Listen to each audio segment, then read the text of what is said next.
Omkaram Bindu Samyuktam Nityam Dhyayam Siyoginaha Karmadam Mokshadam Sairam Omkaraya Namo Namaha. Namaste and welcome to another talk on yoga, the philosophy of yoga. I think after primarily establishing, as I did previously in the first video which addressed the impetus towards yoga, it's very much a talk on the stillness of the base chakra,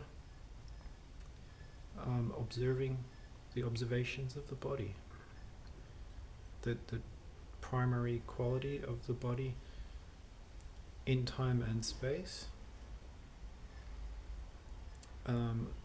discovering a rhythm which exists through a combination of habit and aspiration. But now, in terms of breaking through to the world of duality, which is what hatha is, in the stillness we see the world of duality at play. We then have this fundamental energy, an observation of energy, and prior to, I have to make this distinguish, prior to labeling energies,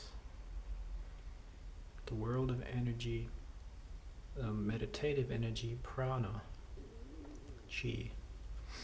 I would say that many have said that this is an awakening of Kundalini, a recognition of the Kundalini energy. So it may be important here, if you're tuning in, to find the nature of Kundalini. You may have heard of this term, sexual energy. And this video is, just another log on what is this Kundalini energy, and does it differ to sexual energy? For me, let's begin with a little anecdote. It's very much a misapprehended duality that the sexual energy and the yoga practice are somehow distinctly different, as though they serve different purposes, and therefore there's a misunderstanding of that. There's a reality of the world of sexuality and the world of spirituality, that they're somehow distinctly different, and I'm not going to try to bridge them. What I am going to try to do is to discern and identify that they are pretty much fundamentally the same fundamental force, life force, energy. Now, traditionally speaking, this is the message of the Swadhisthana chakra, the water chakra. Traditionally speaking, what Kundalini is, it's sexual energy mixed with prana. It's the sexual energy trying to rise up, or recognition of the movement of energy at the lower chakras, which has a tendency of creation, and the most fundamental, immediate form of that, it's like an innate, sort of autonomous, animalistic drive towards creation, procreation, which comes from, of course, this ancestral, oh my god, my cellular lineage is going to end.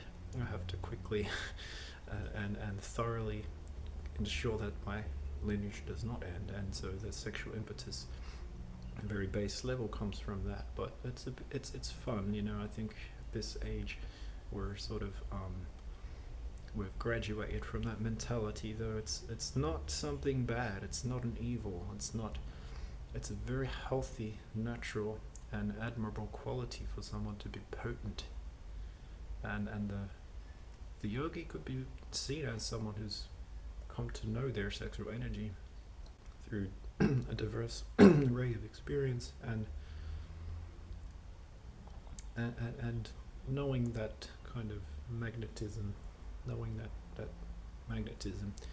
So when the prana descends, when the energy comes from the higher chakras and sort of lifts that energy, that there's a union that takes place, and that is in fact the movement of Kundalini.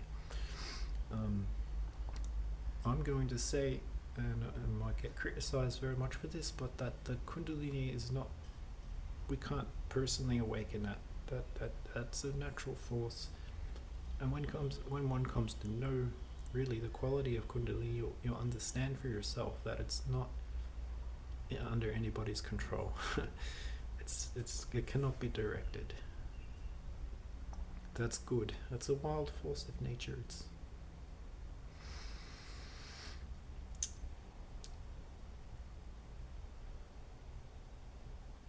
The best thing that one can do for the movement of Kundalini would be, well, understanding the inherent dualities within oneself. So we're not looking for completion,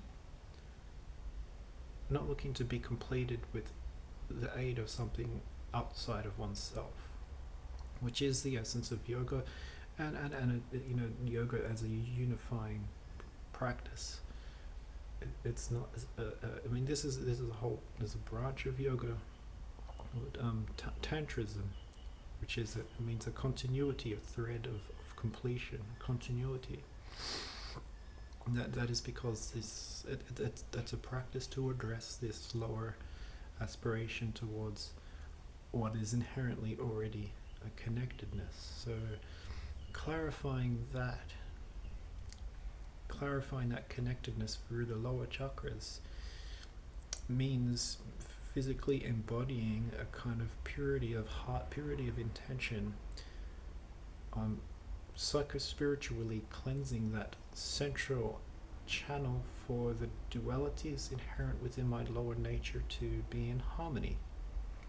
And when in harmony, like good music, it sounds good, it's pleasing, it brings a kind of beauty, a kind of self-completion.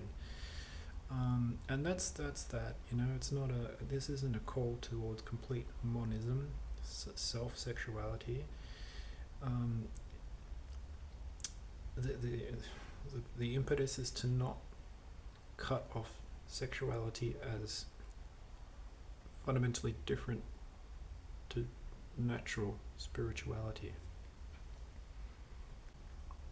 Now I'm going to try and take this a step further, and understanding sexual energy is not easy, but it's there is something in yoga which we call the transformation of bindu into ojas, and this is applicable perhaps to a woman as much as it is to a man. I'm in a man's body, so I know it from a man's point of view. Is that lower energy? It's manifest as seminal energy, spinal fluid, and the retainment of that is a step towards transforming those space seeds of oja into bindu, which is the clarity that takes forth here. So I'm lifting my energy on a daily basis through the power of observation. It's an amazing power. Observation is it's an invitation for truth to come. And so I'm not wasting my seed. I am consciously striving to undermine and to raise. And that's done through the breath. The breath plays a fundamental role in that, as does the chanting of mantra, as does visualization,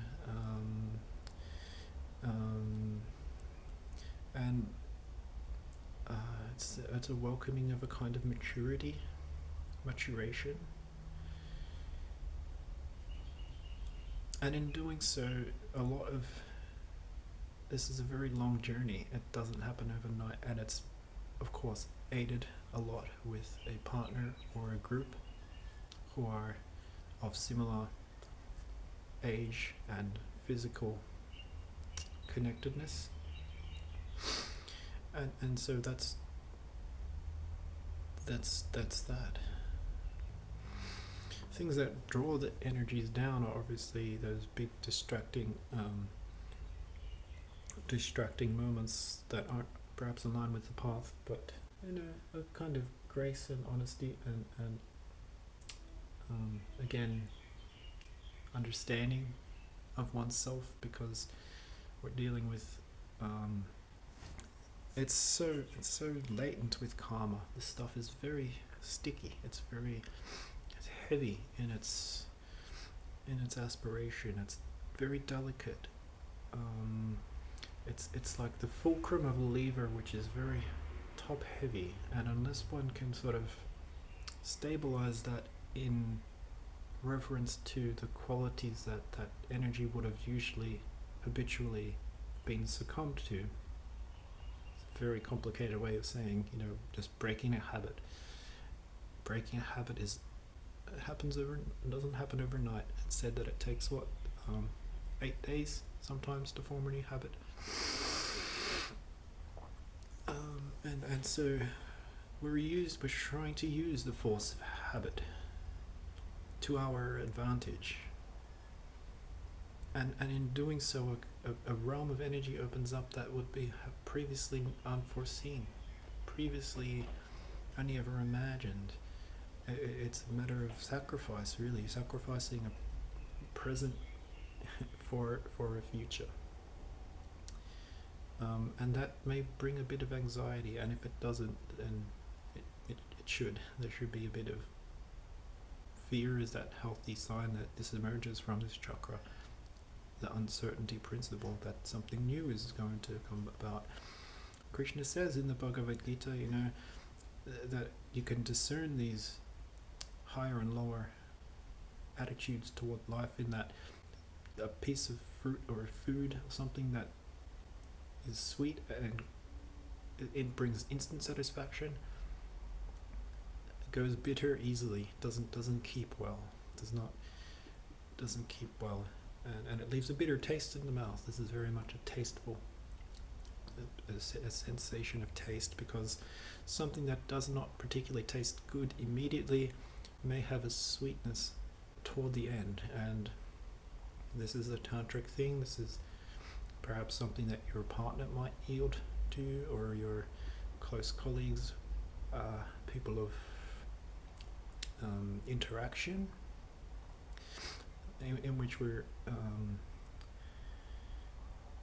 seeing and setting our sights for the setting sun, for the next thing. Doesn't mean to delay gratification, but in order, you can really practice the delay of gratification, and it is much better because it's a bitter fruit at first, but it's a long-term reward, a very long-term quality. This might very well be recognized as my Shiva energy, and I'm not really pushing for transgender rights and same sexuality rights. I'm not against it. Personal stance. Again, this is my Shiva. I'm just saying that one shouldn't be so quick to try to establish oneself in society as a non-binary entity, because of the fact of everybody is a non-dual entity. Everybody has 2 arms, 2 legs, 2 eyes, where you'd be better off in the long term identifying with your unity, with your unification within society, rather than an uncooked recognition of a duality. There are languages which are spoken that inherent in these languages of older cultures, that this being of a humanness is not new to a 21st century person. Nouns are inherently feminine or masculine, and this manifests itself in communication. This is the beginning of law, the basis of law, and one can't speak of primal energy beginning to manifest itself externally, and then knowing the law of which, the law of the land. This is the poetic of the body. And in claiming, you got to fight for your right. And your sexual energy is so fundamentally your own. When it is entangled with other people, it becomes a messy situation because of the delicate nature of the differences between people, between oneself and the outside. So I don't have much pushing for the recognition of non-binary identifications, as much as I don't for any particular racial or political persuasion, again, because unless these dualities are being understood as they are, settled with, and then one can go out and represent that. That could be looking for an adequate partner. So let's allow for observation of the sexual energy and a reluctancy to immediately identify and distinguish between sexual energy of the lower nature as something completely worlds apart from the higher nature. Purity being this potentiality, purification, and that sexual energy is the knowingness of the prana, of the kundalini, of the spiritual energy in its lower manifestations, awakening, being that receptacle for the higher prana to take kundalini on this long and flourishing journey. So I thank you all. Creativity is where it's at, and a lot of karma is stored here, so have fun while understanding it. And the next talk will be on the sweetness of life, the sweetness of the solar plexus as an individual standing their own ground. So thank you for tuning in, and I hope it's been delightful for you. Namaste.